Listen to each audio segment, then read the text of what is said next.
This is a bigger story about perceptions of traditional gender roles and what happens when women act in ways that are seen as, not in alignment with their quote unquote prescribed gender role.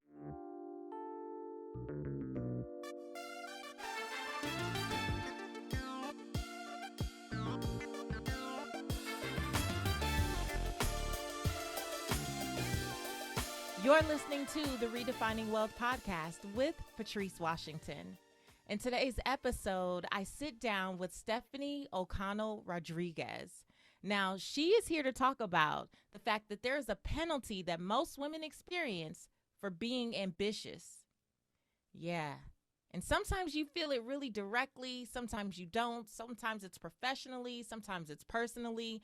We go really deeply into this, and it is so good. If you are a purpose chaser, welcome back. You already know how we do, but if you're brand new here, make sure that you subscribe and that you rate and review the podcast. It really helps us get discovered by other purpose chasers like you.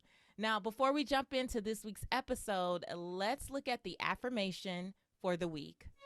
You know, you got to speak positivity into your life, into your day.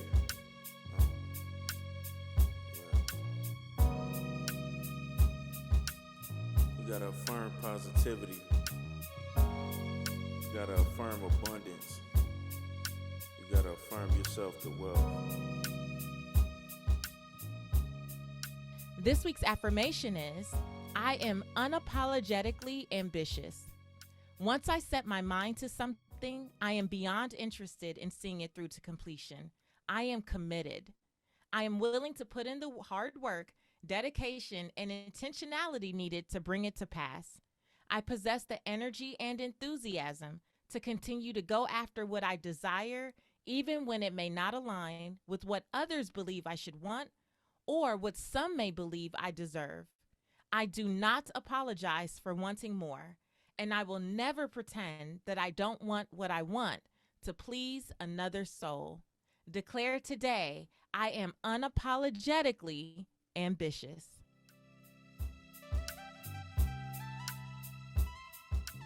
Welcome to the Redefining Wealth Podcast, Stefanie. Thank you so much for having me. I'm thrilled to be here. I am thrilled as well. So I have known of you for many years now, several years for sure, but we haven't ever had an opportunity to really chat. Not that I remember, right? No, we Right. haven't. I think I have admired you from afar via social media. I think maybe during a talk one time at a conference, but I was like, oh man, I want to meet her. But there's going to be all these people flooding the stage to go talk to her. So I gotta play it cool. So now this is awesome that we get a chance to I'm playing it cool and we're chatting. Yeah. Yeah, I love it. Well, I've also admired your work from a distance for some time now as well. And I've been following you on Instagram, and there's always that one post that stops me dead in my tracks and makes me go, okay, enough is enough. Because, sometimes you're waiting for, a good time or the right time, or especially with the podcast, I always look for ways like, how can I add value to this person? If I'm going to ask for your time, what can I do or align the episode with that would be a blessing to you as well, And so I'm usually kind of just in the background, lightly stalking people, waiting for the opportunity to go, you know what, this will be the time. Oh my gosh, me too. I love stalking people for their ideas, right? Yeah. That's the best kind. Yeah. And so I was quietly doing that, following along. And then you made this post one day that just stopped me in my tracks. And I don't know if you remember my DM, but I was like, we must get on the podcast and talk about this. And I just want to read the first kind of tile of that carousel post on your Instagram that stopped me in my tracks. It said, things we tell women to do to empower themselves. Ask for what you want. Be more confident. Speak up. Negotiate. Take what you deserve. But women's lived experiences shows us time and time again that if gender equity were as simple as speaking up, we'd have it by now. Most of the advice preached in the name of gender equity just blames women for the problem. We've become so focused on telling women the things they need to do differently that we've lost sight of fixing the systems that penalize them in the first place. That's Girl, the you woke truth. up that day and chose violence, as they say. You did not come to play. And that instantly hit me in my core Mm, because I realized that even as a coach to women, I really lean into wanting my, like, nothing wrong with that, because I think that we have to take our fair share of responsibility too, but not in a system that just does not play fair, right? correct. And I felt, Correct. even as a woman, as a Black woman, as a woman who coaches other women, I was like, oh my gosh, I've leaned into that, only holding my clients responsible when there has to be a bigger conversation here. And I realized how much of myself I've tried to shift to fit into these narratives, and how, as my career has grown, I've just seen how, like, what a pile of BS Mm. all that really was, because no matter what I did, some people just chose to keep doing what they were doing, no matter how much I spoke up. What happened that morning, or what led up to that post that you were like, you know what, enough is enough? I've been thinking about this for a really long time. So I would love to say I woke up that morning and was able to articulate this frustration just from the top of my head. But for the last several years, I have been doing a deeper dive into the research around women's ambition more broadly, because I've been writing about personal finance for a long time. And to your point, a lot of what we say in personal finance really puts the onus on women themselves to lean in, to ask for more, to demand what they deserve, to negotiate. And I'm not saying that we shouldn't do those things. To your point, there is this tension of like, okay, yes, it's some of that, but also, it's also everything around us and the way the world responds to that. That's the problem. And we don't talk enough about that. And so, as I started doing a little bit more research into, okay, so I'm telling women to negotiate, what happens then? Well, then I find that when women do negotiate, they are less likely than men to get what they ask for. They're more likely to face social penalties like being considered unlikable. And that's not just about, dealing with somebody not liking you. That manifests in tangible financial outcomes: denial of tenure, denial of promotion, denial of raises. And so these things have an impact on our bottom line in the same way that every other inequity does too. And so I think when we're talking about the things women need to do to quote unquote empower themselves, what we're finding is that, well, on the other side of those actions, there's a penalty, there's a consequence. I've been calling it an ambition penalty, because when women do lean Mm. in, they are penalized in tangible financial, social, professional ways. And this even extends to the home. So, what I did in this research is I started looking more broadly about, okay, how does this manifest outside the workplace? And what you see is that when women earn more than 40% of the household income in a heterosexual relationship, husbands feel stressed out. That stress leads to higher rates of marital dissatisfaction, higher rates of divorce. So, this is about a much bigger story than the workplace. This is a bigger story about perceptions of traditional gender roles and what happens when women act in ways that are seen as, not in alignment with their quote unquote prescribed gender role. And unfortunately, things like reaching positions of leadership, things like managing the money, things that basically anything to do with finance and economic equity, like the things you need to do for that, is still seen by people, whether they say it explicitly or not, it's seen as a traditionally male task. And so when women lean into those tasks, that's when they face those penalties. And I think that is a lot more of what we need to be talking about if we're going to talk about how do we get to equity. Oh, okay. I told y'all, did I not bring the right person? That is so good.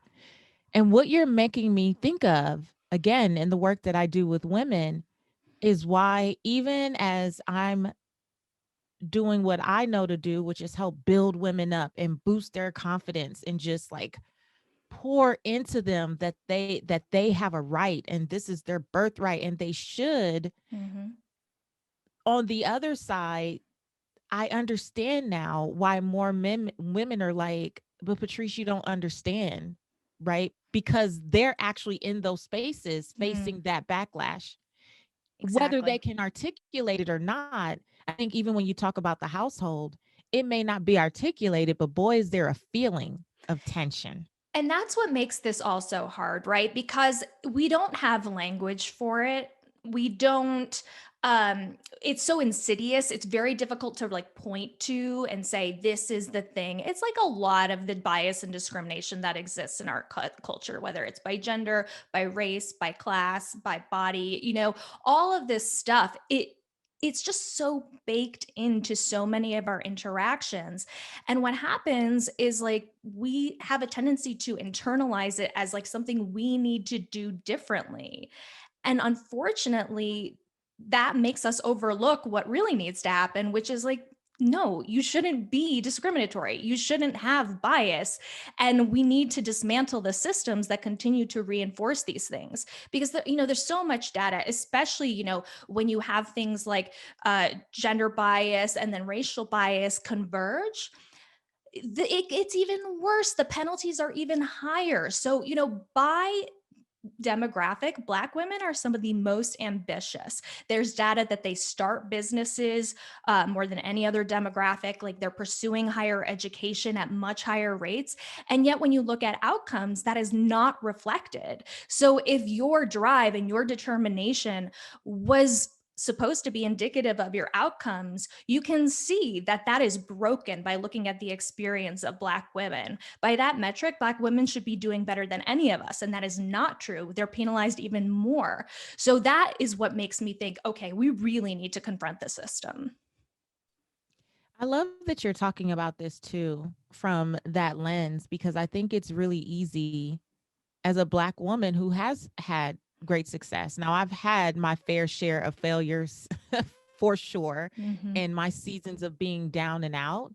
But I see this not just, maybe from my perspective, but I even see it with mentors that I've had where, again, that advice is very much like, well, just do it. Mm-hmm.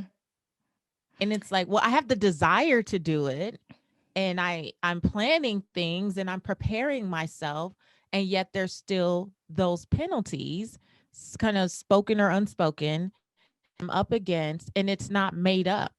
And that's the struggle too, is that when you're trying to articulate to people why you haven't done something, a lot of what we're saying comes off as an excuse. And Right. again, I'm really trying to learn to be more sensitive to that because I've received it, and so I tend to give it. Does that make sense? Where I'm like, 100%. girl, pull it together. Let's do this. You got it. But I also, Stephanie, I never worked in really like corporate America. Yeah. So I also have a very different lens, and I haven't been necessarily conditioned, I think, in some of the ways that a lot of the women that I work with have been from that space.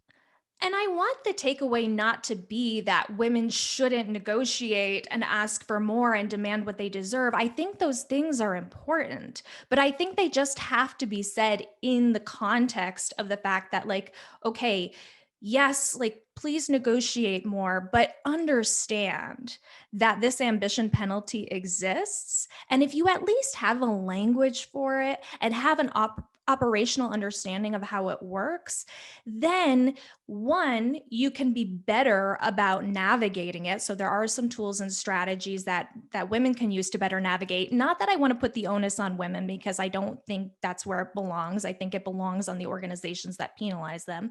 But I'm just saying, like, in the meantime, we want to do well. So there are things we can do.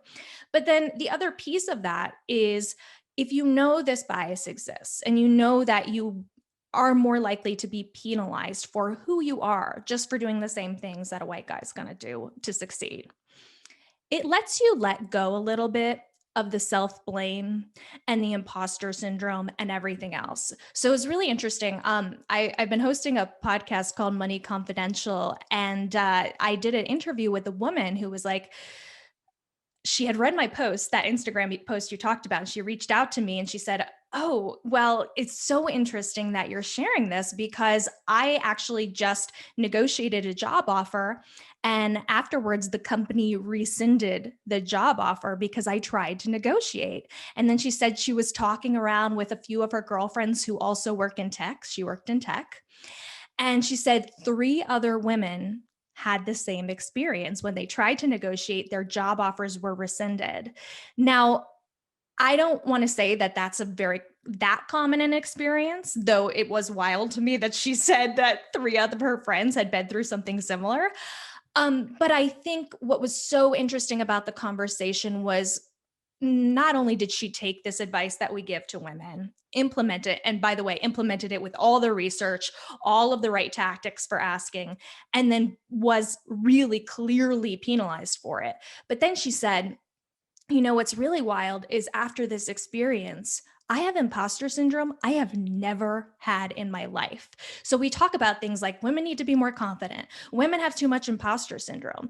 And we talk about these things like they exist in a vacuum, but they don't. They are shaped by our experiences. Again, we may not have recognized it. It may not have been explicit as it was for this woman, but throughout our lives, from the time women start to reach around puberty, that's when they really start experiencing those penalties for their own successes and for their own ambitions. And we see it in the classroom with teachers, calling on boys more, wanting to help and support boys more. We see it in recruitment where women with high grades are often less recruited than men with high grades.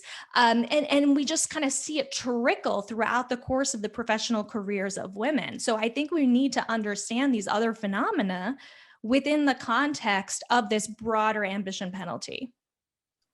So, what do people who are listening, who are in organizations, who are hiring, recruiting, HR, whatever those departments are? I know that we have a lot of listeners in general who are in those spaces. How can they become our advocates? Like, how can they, what steps can they do to start helping to dismantle that? Because I'm sure they see it, but maybe also feel powerless Yes. to do anything in the broader sense because they may think, oh, I'm the only one noticing this, but what types of conversations can they begin in their spaces? Yeah. So there's obviously a lot going on. There's a lot of dialogue happening within equity and inclusion in workplaces, and that's a good start. But it can't just be a dialogue; it has to be really represented in the company. So, for example, if you have an equity and inclusion statement on your website, and your company is purporting to say that they value diversity and they value women in the workforce and they want to see more people elevated, and yet everybody on the executive team is a white male with an MBA, right? Like that is a problem. And I think that's a problem that can be such a very clear way of demonstrating this issue. So the problem with this issue is that it's very hard to label and point to and say, this is happening here. But if you can find those moments where there is just totally clear discrepancy between what we say we value and what it looks like on the ground, that's an opportunity to say, oh, I see that there's a disconnect here between what we're saying we care about and what's on actually happening in our teams and who's in our leadership. And so that's one way to begin a conversation. And the good news is that, companies who do make those efforts to promote gender diversity and greater diversity, they make progress on metrics of equity. This has been studied there, and women themselves are more likely to seek out leadership roles because they're less likely to feel that they're going to be penalized for doing so because they see other women, they see more diversity in the leadership itself. Organizations can also build out networks like affinity groups where women's careers and financial ambitions are explicitly celebrated. So I'm a big fan of what's the opposite of penalizing ambition is celebrating ambition. So what are the ways that, when you see somebody succeed or try or negotiate, like even if they don't win out, like even if they don't get what they ask for, is there a way we can continue to champion the ask in and of itself, the ambition in and of itself? I think that's a really important conversation that is important for companies, but then also important for women themselves. If you're surrounded by a workplace that is just really toxic, you need a cheerleader somewhere. So if you need to go find that group on social media, on your podcast, wherever it is, go find that group, because that's going to help you when, for example, with my listener story, she's dealing with imposter syndrome now. It's going to help her heal to know that it's not her fault, to hear other Mhm. voices of people championing her. And it's really important to do that inner work as well. Yes, I agree. We always talk about the fact that you have to curate the community that you want. Exactly. It's not always inherent. It's not always, oh, my family's so awesome, or they just may not even have the capacity to support you, Mm. or I have the best coworkers, or I have like, look, if you don't have it though, that is where we do have to take some responsibility. We can't Yes. just stew in that. We have to say, okay, I don't have it there. So how can I create my tribe, my support system, get my accountability partners, the people who will speak life back into me when Mm. I am penalized for my ambition. And I will have to say, as a wife and a mother, I definitely have felt the ambition penalty. I've felt it because I experienced secondary infertility, for example, and the number of people who would say things like, oh, you haven't had another kid because you care more about business, or you're Mm. chasing money. And people know I hate, that idea of chasing money, but they'll go, oh, because you're probably, you've spent the last several years chasing money. You should have been having another baby. Excuse you, mind your womb. Like, Mm. you're saying that because you know me to be ambitious. But what about another woman who is dealing with infertility, who's a stay-at-home mom? Right? Like, and I'm not saying that stay-at-home moms are not ambitious. I'm just saying this is the lens that people choose. So you're out of the home doing these things, and because of that, your ambition, your husband must be miserable, your daughter must feel unloved. That's why you're infertile. Like, what? Yeah. How do you even connect this stuff? Like, Yeah. and it happens just out in the world, not even just in the workplace, but just as you move throughout the world, there's a constant. On one hand, it looks as if people are celebrating, but there's a whole group of people who are poking and prodding and judging, and it gets exhausting. It's such a good point, right? I alluded to this before, but this is not solely a workplace issue. This exists and pervades every single human interaction we have, because unfortunately, these biases are just kind of inbuilt into every interaction, into every social construct, into the family, what the family looks like, whose roles are supposed to be, I say, of course, with quotation marks, whose roles are supposed to be what, in the workplace, who's supposed to be doing what, at school, who's supposed to be speaking, who's supposed to not be. And if you're a woman who's going against your prescribed supposed to be gender role, even in a progressive, mindset, even in a progressive society or group of people, the fact is this stuff is so baked in that of a quote unquote violation of the expectation still triggers these penalties. There's really interesting research, especially this year, because the pandemic just exposed so much of what we had thought we had overcome. So, for example, there was research done around millennial fathers and millennial men who are married saying, oh, they're fine with women being paid the same amount as men. But what they weren't fine with was the expectation that they would have to do more in the home. And like, it's one thing to be like, I'm all for equal representation in the workplace and for women earning the same, but that is directly connected to how women are valued and paid for their labor. And a lot of that labor is currently unpaid and in the home. And because women are shouldering so much more of that unpaid labor, they are thus unable to go get paid equally and advance in the workplace in many, many situations. And so I think again, that's an example of a disconnect between what we say we value and how we're actually valuing things. What are our actual outcomes? And if we can point to those things, I think it helps, validate our own experience. But then it also serves as a way to say, oh, actually, we're not doing this in the way we say we value it. So what can we do differently? Hey there, I'm Patrice Washington. I've been known for a decade as a transformational speaker, and I'm the host of the top-rated Redefining Wealth podcast. So I know a little something about using your story to impact others. But here's my question for you. We're going into 2022, and when are you going to stop running from your story? Because I know you have a story. You might be too ashamed to tell it, you might be too embarrassed, but you have a story that could truly be a blessing, not just to your life, but the life of so many people that you are called to serve. I'm hosting a free webinar. It's called Speak with Purpose, and I want to invite you to it.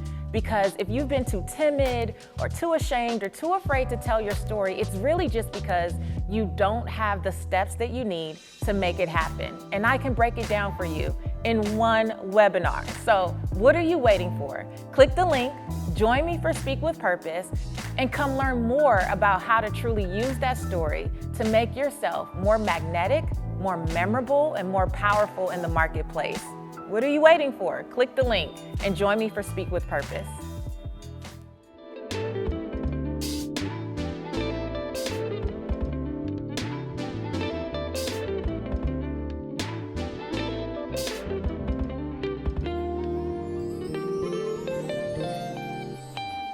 One of the things that I love about what Stefanie was just talking about is this idea of celebrating and championing the ask. Right? What I have found in my life is that if I'm not surrounded by the right people, if I don't have the right community, it's very easy to slip into being upset when the ask doesn't go right, right?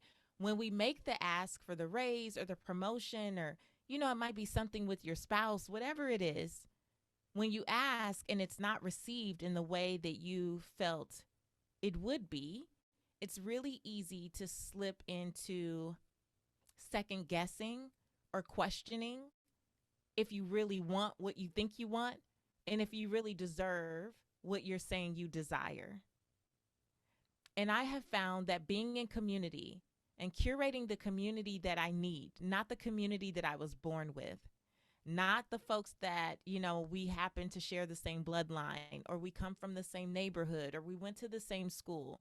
Many of us get a little stuck, right? And we start to apologize for our ambition when it's not well received at home or in the marketplace, because we're not necessarily around people who have the capacity to support us, people who have the capacity to see that even though things didn't work out the way we thought they would or the way that we thought they should, the ask is still to be celebrated. The ask still says so much about how far we've come. The ask is still significant because there was a time in our lives when we wouldn't ask.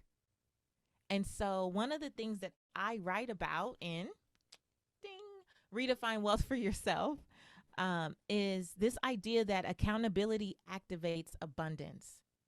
And sometimes I feel that the best thing that we can do for ourselves is put ourselves in spaces, in places with people who have the capacity to hold us accountable to what we are asking for, to what we say we want.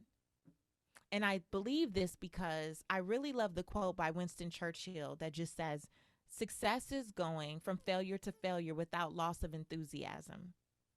And sometimes the people that we're around are the ones who help us keep up that enthusiasm.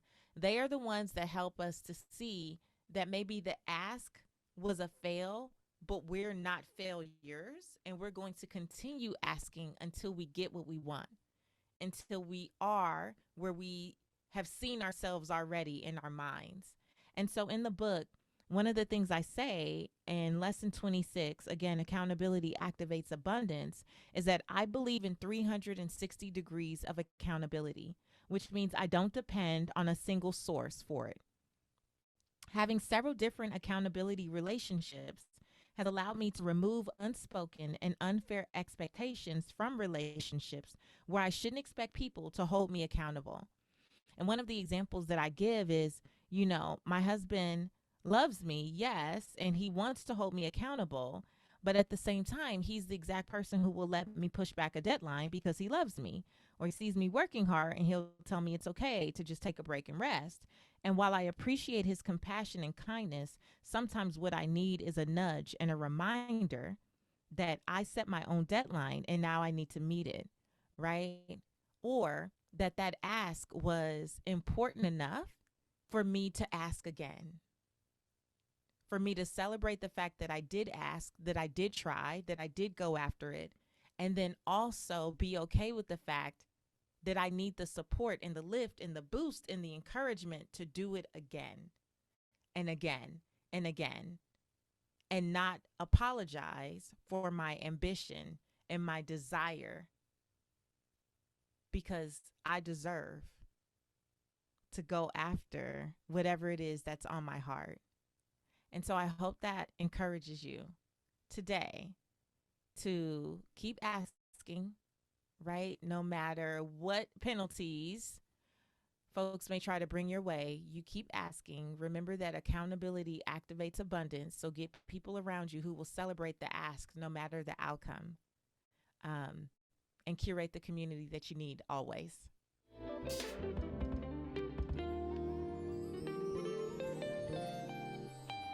Now, I have to tell you, I have some team members that shared an experience with me recently where they're contractors. And so they're on another woman influencers team. And she basically said, she basically told them, well, you focus on your kids and family too much. And when you're building a business, like, we basically work here from sun up to sundown. Mm. Um, No. okay. Now you're taking your ambition and using it to penalize people who prioritize well-being and family.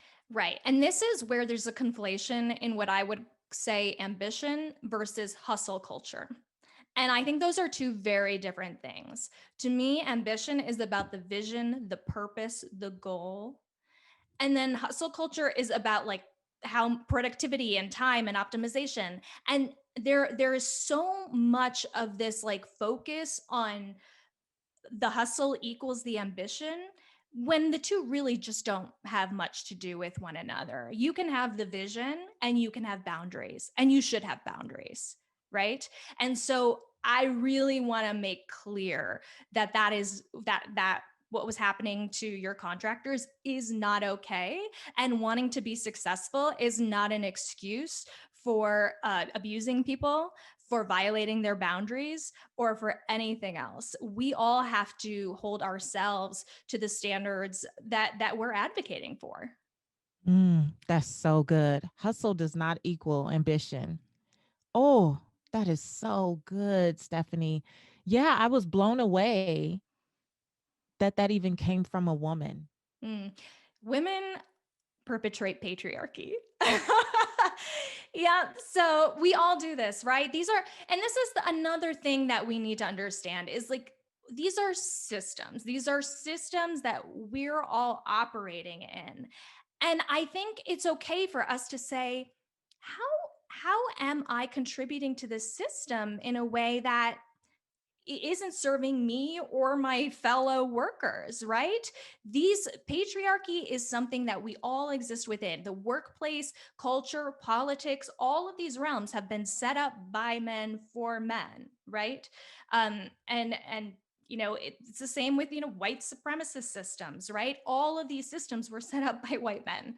So if we are operating within them, we need to think about the ways we're reinforcing that power structure, even if it's not explicit, even if it's not something where we're like consciously trying to do that.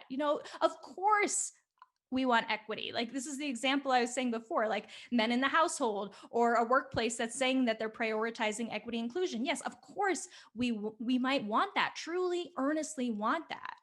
But where is that disconnect happening? What are the outcomes showing us? And then what can we do to think about, okay, what are the ways I'm reinforcing this, and the advice I'm currently giving, how is that just reinforcing it even more? And where do I need to make adjustments? Because I think we just keep doubling down on the fact that, like, oh, it's just women who need to do this more. It's just that, like, people need to be more educated or whatever, and that's going to close these gaps. Hello, it hasn't. The needle on gender equity has not moved in like a decade. You have a few women in high prominent positions, and that's beautiful and it's wonderful, but it is an exception. By and large, the needle is not moving. And so I think we really need to have a reckoning over, okay, what's happening here? Because we think we've made more progress than we have. And there's data on this. People think there's a lot more representation than there is. And the truth is there isn't. And there's a reason why. And it's because of these systems. And we need to take an active look at what we need to better do to dismantle the systems instead of putting the onus on ourselves and our own behavior. Did I tell you I love you today? Have I said it yet? Oh, oh my gosh. I do really agree with this idea of asking yourself. I just love self-reflection in Yes. general. Yes. And again, from the first time I saw your post, it just made me so much more sensitive to, like, what am I saying that's continuing to just enforce that my ladies just need to do these things when Yeah. they are in these spaces that just do not honor their voice, that just do not honor their contribution in many ways. And I hear the stories, and I feel their pain and their frustration. And I do think it's one of the reasons that Black women in particular are building businesses and starting Mm-hmm. businesses at phenomenal rates, because they have to. Yes. A lot of it is birthed out of necessity. It wasn't necessarily desire. Correct. Yeah. I think you're spot on.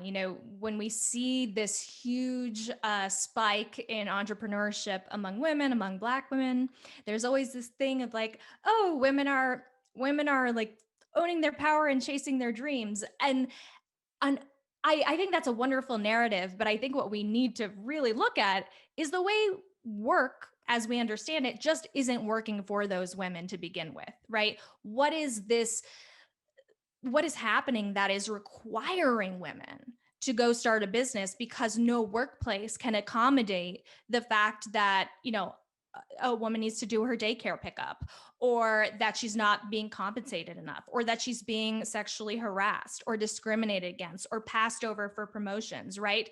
That's the critical lens that I think that's a conversation I think is starting to happen. And I'm looking forward to hearing more. That said, you talked about, when you're giving advice to women around negotiation or whatever it is, again, I think that advice is okay. It's just we have to do it in context, right? It's Yeah. saying, yeah, yes, let's initiate more conversations around money with our partners, or let's ask for more in the workplace. But understand the kinds of bias that currently exist, and here's how to be prepared to manage those biases. That's what I'm picking up on, is that Yes. I can still give that advice, but also hold the space for grace Mm-hmm. in case they take the advice and they come back and go, well, but then they did this, right? Exactly. It's just being armed with the information and the tools and the stories and the research to say, and we kind of knew they could, right? Like, we knew that they could, or this was the possibility, because unfortunately we live in a system that wasn't set up to support you in your truth. Exactly. Exactly. And that's so important because it keeps us from internalizing that it's something that is our fault, that it's something to do with me. That's the thing I want to avoid by having this conversation around the ambition penalty. What I want to do is offer, as you said, grace. I want to offer that space for women not to take the backlash they're getting as something that's inherent to them, and thus they can never negotiate again or lean in again or succeed again, right? It is not you, it's them. Well, and I love that, because what I realize is 5 10, 15, 20 years of experiencing those things, even though women are leaving to go start their own businesses, they bring a lot of that to it. So for us, people will recognize their gift and they will lean into their purpose and they will know exactly what they're called to do. But then when it comes time Mm. to sell, to market, to make the pitch, to send the proposal, all of the thoughts and all of the memories of what they experienced in a lot of workplaces really kind of halts them. So we might talk about how many businesses start. We don't talk about how many of them never really get off the ground. That is such an important point, right? There is trauma that happens in the workplace. There is trauma that happens as a result of these experiences. And then we carry those scars and then they influence our behavior going forward. And that's where I kind of alluded to with, the way we talk about imposter syndrome or the confidence gap, things like that. I think what that stuff really overlooks is the fact that this stuff doesn't come out of nowhere. It comes as a result of these experiences. And so, to your point, if we're giving people grace and space and education around the kinds of backlashes that exist, and we give them community where they can go to in those moments, well, then maybe we can heal those wounds and overcome that trauma in a way that women still feel like they can continue pushing forward with the business or the career trajectory or whatever else it is they want to do with their ambition. So I know one way that we can celebrate and encourage women are with statement cards. Yes. I love, love, love your statement cards. Can you tell us about those? Why, what they are, why you started it? Yes. So I created a small line of greeting cards dedicated to celebrating women's ambition, like we're talking about, and specifically dedicated to celebrating things like career milestones, financial milestones, really anything beyond marriage and motherhood. I think marriage and motherhood are great. I got married myself. That said, when I was going through the process of getting married, what happened was like people came out of the woodwork and it was beautiful. People were celebrating like wild. But I got married, I think I was 33. So I had a pretty lengthy career by that point in my life. And the thing that really struck me was that, all these people were showing up and sending me messages and like, oh my gosh, this is so great. You're getting married. And I was like, where were you when like I wrote a book? Where were you when I like Right. actually needed support? And like I was building a business and like begging people to just be like, hit the like button. Meanwhile, like I posted an engagement photo, I've never had more likes in my life. And so I just felt there was this total disconnect between, the things I valued about myself and the way the world valued me. And I think that is something that as I was talking to people, especially women about this, they were like, oh my gosh, I totally know what you mean. Like I paid off my student loans and nobody cared. I went to law school and like, my mom got me flowers, but like nobody said congratulations. Meanwhile, it's like, I'm a wife or I'm a mom. And yes, those are celebratory things again, but it's not the only thing about me that I think is worth celebrating. And I thought about, okay, well, what kind of message does that send? If in at the time it was 2019, we are still valuing women as wives and mothers above everything else. Yes, being a wife is a beautiful thing. Being a mother is a beautiful thing. But one, it doesn't make a woman. And two, it's not the only thing about a woman worth celebrating. And so I was like, I'm gonna create a way to celebrate these other things.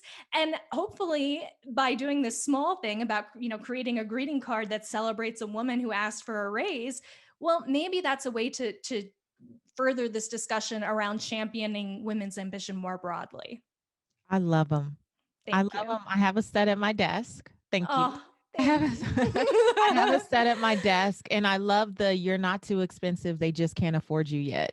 Exactly. And that one is specifically about, someone who might be trying to advocate for themselves and isn't getting anywhere and is getting maybe a little bit discouraged. But the idea is I'm celebrating the ambition itself, right? As Yeah. opposed to just the outcome. The outcomes are great. We got to celebrate outcomes too, but the work is equally important. You know what I also love, Stephanie? You were very intentional, because the Who Runs the World card with the boss on it, those Mm-hmm. are brown legs up on that desk. Yeah, And so I I wanted loved them to that. be representative. Yeah. So we did the greeting card line in different skin tones, and I want to continue to iterate. It's not perfect. I want it to be different body shapes. I want it to be different colors. I want it to be, able-bodied, all kind, and not able-bodied. I want to be more representative. And it's a work in progress. Like, these are the ways I'm interrogating my own work, right? Because I Mhm. can be more inclusive. I can try to show up in a better way too. So I'm glad that it's a good start, Yeah, but I it's think a work in so. progress. It's a I work in I mean, progress. and it's noticed, and I wanted to Mm, just say it, right? mm, Because oftentimes there are these, you know, movements or missions that I am extremely drawn to as a woman, mm. but then I do get there and there's no one else that looks like me, or there's Yes. nothing that represents me on the sales page, or there's Yes. nothing that represents me in the collateral. And yeah, Yeah. like I instantly noticed that, and I was grateful for that. And it's definitely something that I think as a business owner, I'm learning to be more sensitive to, as well. And just, we don't even know. Like, we literally don't know what we don't know. I had Hmm. someone reach out to me and say, I have a learning disability. Like, how I want to take your program, but are there other ways for people to learn rather than just you doing this thing this way? And I literally sat there and had to read it over and over again. I was like, oh my gosh, Yeah. I've never even considered, because I've never personally dealt with a learning disability, and it didn't even occur to me. And so instantly I'm like, I'm going to be honest with you. This has never come up, but what can I do to support you? And it made me think, as I was taking in the feedback, it made me think about how many of my clients in the past probably Mm, didn't really get the material down, not because they didn't desire it, not because they were too busy, not because they were lazy, not because they were making excuses, but they didn't share, or maybe even know, that they had a learning disability, and mm. maybe creating the content in different formats would have been more beneficial. And those are just some of the ways that we're just learning, like, wow, you Yeah. know? I totally know what you mean. And I think that's that, the work you and I are doing in just understanding that this is a learning process is so important to just say, like, hey, I'm not there yet. And as opposed to getting defensive or, doubling down on things where people feel excluded, for us to say, oh, I didn't realize this, or what can I do to make this more accessible or inclusive or equitable? I mean, that's a model for everybody else who is interacting with us, and it's okay for us to do that, right? It's okay to be vulnerable. And I think that's what's really going to create a lot of the changes we're asking for in this entire conversation. Is we need everybody to be doing that and to be like, you know what, it's a learning process. I'm not perfect. I'm going to get, some critiques, and some of those critiques are going to be very valid. And what can I do to hear them? Yeah, I love it. I love it. Okay, speaking of vulnerability, before I let you go, I got to ask you. Well, no, I have to celebrate you. Your podcast just got picked up for a second season Yes. with Real Simple. Yes, So yes. If you you got to follow the tell us about it. magazine, yeah. So the magazine Real Simple has launched a money podcast that I have been so excited to be the host of. And basically, the format is every episode starts with a listener question. So somebody submits something like, okay, I have $100,000 in student loans. I don't even know where to begin.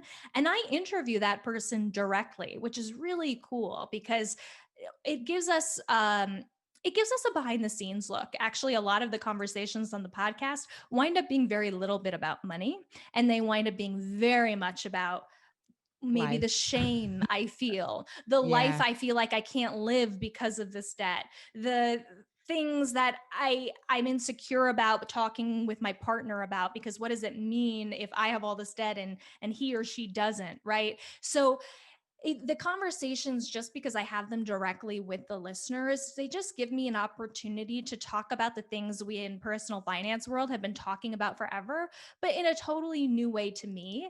And hopefully they offer a perspective to our listeners that just allows us, again, room to identify with people as opposed to just numbers on a page. So that's how each podcast kind of episode kicks off. And then in the second half, we go into practical solutions, tips, what can we do? And not just, again, not just managing the money part, that's important, but then also managing the guilt, the shame, the fear, the excitement, the joy, all of those things that I know you talk about a lot. So Yeah. it's been really, really fun to really go on this journey and get a chance to talk again, not just about money, but about life. Yeah, I think for both of us, you can start out with the hardcore personal finance subjects, but the more you help people, Mhm. the more you understand that it is so much more than money. Exactly. There's no way to actually help people, in my opinion, be better with finances by only talking about money. You have to talk about the other parts of their life that are impacting why they're doing what they're doing, or if they have these feelings or these thoughts or these beliefs, like getting to the root of where that came from, because we can't recondition what we don't recognize. And I love it. And I'm so incredibly proud of you. Oh my So I'm goodness. Thank you. celebrating your podcast. Like, Thank okay, you. congratulations. You're still kind of a newlywed. Whatever. No, I'm kidding. Yeah, I We can appreciate it. celebrate both. That's awesome. Okay, now before I let you go, I want to ask you what we call redefining wealth rapid wisdom questions. Oh, I'm so bad at answering fast, but I will do my best. Do your best. Okay. The first one is, how do you define success? Being able to spend my time in a way that I value. How do you define wealth in 3 words or less? Oh my gosh, this is impossible. Redefining wealth in 3 words or less. Security, joy, opportunity. You guys should see Stephanie sweating. She is sweating. She I am so bad at distilling things down. Like I'm like someone who's like, oh, I must speak with nuance at all times. No, you did wonderful. Okay. What's one book that has helped you redefine wealth? Mm, this is another one that's really hard for me. Um, there's a book called Necessary Dreams. I don't remember the author's name, but actually speaks a lot on some of the themes I was talking about today, and just better understanding my relationship to wealth and money in a system that isn't built for anyone who's not a straight white man. Wow, Necessary Dreams. Hmm. We'll find it. We'll link to that. And the last one is just fill in the blank. My name is, and to me, the truth about wealth is. My name is Stefanie OConnell Rodriguez, and to me, the truth about wealth is that it's about, optimizing value as opposed to the bottom line. Ooh, I like that. I like that. Stephanie, thank you so much. Thank you. It's been Good. such a pleasure. I love this conversation. I did too. And I know it's going to be a blessing to so many women. And this is an episode that you guys want to pass on to other women. Listen to this at your desk, in your office, at your cubicle, wherever you are. Listen to this.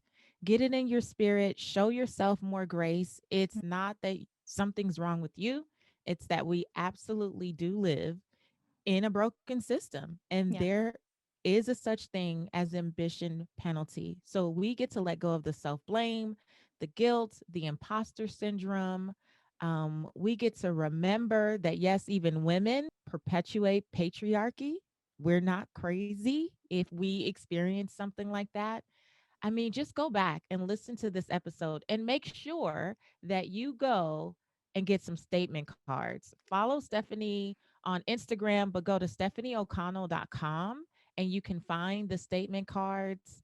They're beautiful, they're so well made, and let's celebrate more than just motherhood and marriage. Women are doing so many incredible things in this space, and we need to celebrate each other and just keep each other inspired and encouraged and moving forward. Because, man, if we don't, who will? We got to do it. The system is not built to do it. So we have to take control, at least of our part. So that's it for me, you guys. You can find me in social media at Seek Wisdom PCW. Let's talk about this more in the free Facebook group. Come on over to the Redefining Wealth group on Facebook. Let's start a conversation. Have you experienced any of these things? The ambition penalty, what does that look like in your workplace or at home? Because you're in a safe space when you come to our group. What does it look like? How are you, working through that? And what can we do to support you and support each other? Let's talk about it.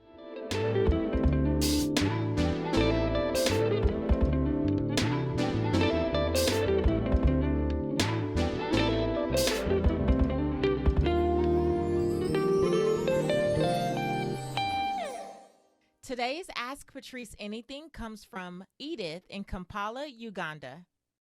Thank you, Patrice. My question would be, what advice would you give to someone that's going through a rough patch right now, where the vision doesn't seem clear, everything seems distant, and but they hope that things get better and the situation improves and they get on track. Yes, it's something to keep them going, to keep them hoping, and see that they will come to achieve what they want or their vision.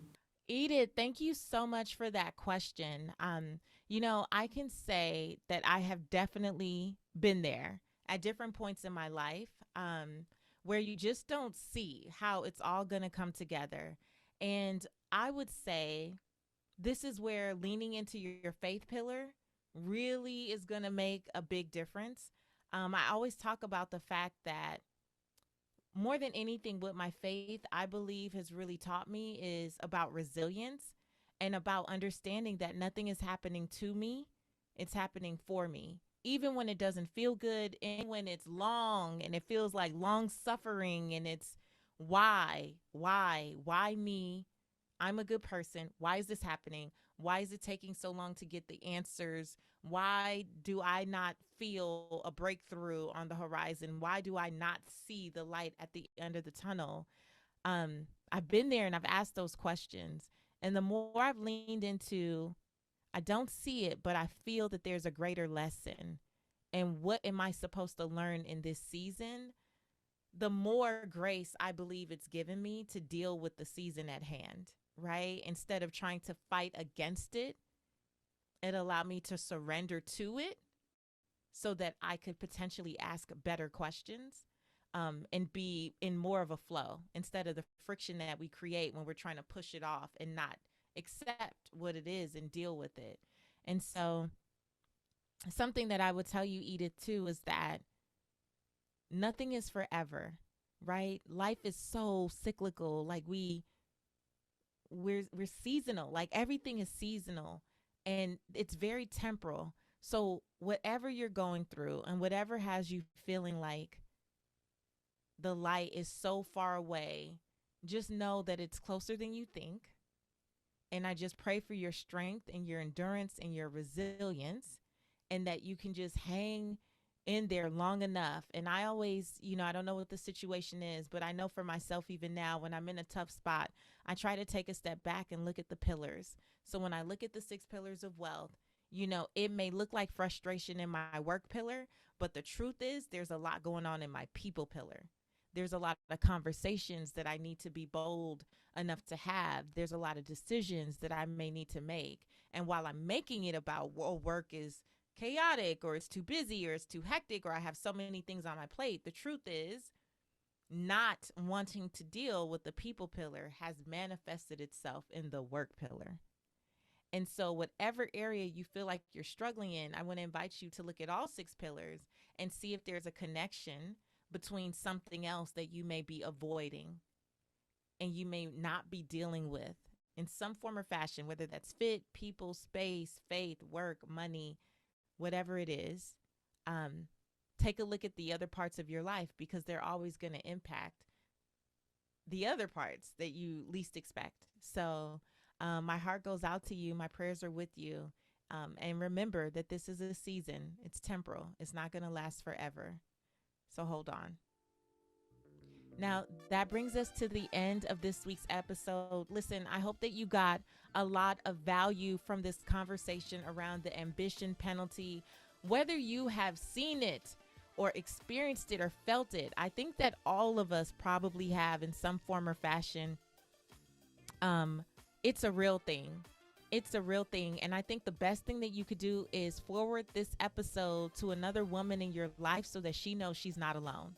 So if she has felt anything like Stefanie and I discussed today, that she knows that there are more of us out there. Yes, we are here. We're understanding. We know what it's like. And if we have more transparent conversations about it, then more of us can move through this sooner, quicker, faster.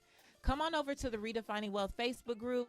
Let's talk about it. What are your big takeaways? What really resonated with you? I would love, love, love to have you share a bit more. The free Redefining Wealth Facebook community. Make sure that you look Stefanie up online. All of her contact info is in the show notes. And until next time, I want you to go live your life's purpose, find fulfillment, and earn more without ever chasing money. Talk to you later.